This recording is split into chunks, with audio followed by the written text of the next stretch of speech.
ഒരു സംഘം കർഷകർ മത്സ്യകൃഷി നടത്തുന്ന എരുമപ്പെട്ടി പഞ്ചായത്തിലെ പതിയാരം കാവാലം ചിറയ്ക്ക് പോലീസ് സംരക്ഷണം നൽകാൻ ജില്ലാ കളക്ടറുടെ നിർദ്ദേശം.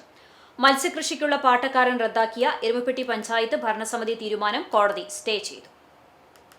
പതിയാരം കാവാലം ചിറയിലെ മത്സ്യകൃഷി റദ്ദാക്കിക്കൊണ്ടുള്ള തീരുമാനം നിയമവിരുദ്ധമാണെന്ന് ചൂണ്ടിക്കാട്ടി വടക്കാഞ്ചേരി മുൻസിഫ് കോടതിയിൽ മത്സ്യ കർഷകർ നൽകിയ പരാതിയിൽ പഞ്ചായത്ത് നടപടി നിർത്തിവെക്കാൻ കോടതി ഉത്തരവിടുകയായിരുന്നു.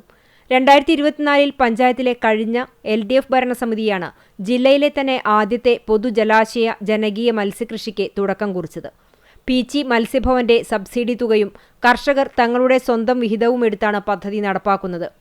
പദ്ധതിക്കെതിരെ ഒരു കൂട്ടം പ്രദേശവാസികളും തൊട്ടടുത്തുള്ള സമീപ പഞ്ചായത്തിലെ ആളുകളും പരാതി നൽകിയിരുന്നു. എന്നാൽ കഴിഞ്ഞ പഞ്ചായത്ത് ഭരണസമിതി പദ്ധതി തുടങ്ങാൻ തീരുമാനിക്കുകയും ഉദ്ഘാടനം നടത്തുകയുമായിരുന്നു. എന്നാൽ പുതുതായി ചുമതലയേറ്റ പഞ്ചായത്ത് ഭരണസമിതി ഫിഷറീസ് വകുപ്പിനോടോ കാവാലം ചിറ ഗ്രൂപ്പ് മത്സ്യ കർഷകരോടോ അന്വേഷിക്കാതെ പദ്ധതി റദ്ദാക്കിക്കൊണ്ടുള്ള തീരുമാനമെടുത്തു. ഇതിനെതിരെ കോൺഗ്രസ് അംഗങ്ങൾ വിയോജനക്കുറിപ്പ് രേഖപ്പെടുത്തിയിരുന്നു. ചിറയിൽ നിന്നും പാകമായ മത്സ്യങ്ങളെ ആളുകൾ പിടിച്ചുകൊണ്ടുപോകാൻ ആരംഭിച്ചതോടെ മത്സ്യ കർഷകർ പോലീസിൽ പരാതി നൽകി. നടപടികളൊന്നും ഉണ്ടാകാത്തതിനെ തുടർന്ന് മത്സ്യ കർഷകർ കോടതിയെയും ജില്ലാ കളക്ടറെയും സമീപിക്കുകയായിരുന്നു. തുടർന്നാണ് മത്സ്യ കർഷകർക്ക് അനുകൂലമായ കോടതി വിധി വന്നത്. മത്സ്യകൃഷിക്ക് സംരക്ഷണം നൽകാൻ ജില്ലാ കളക്ടർ നിർദ്ദേശം നൽകിയിട്ടുണ്ട്.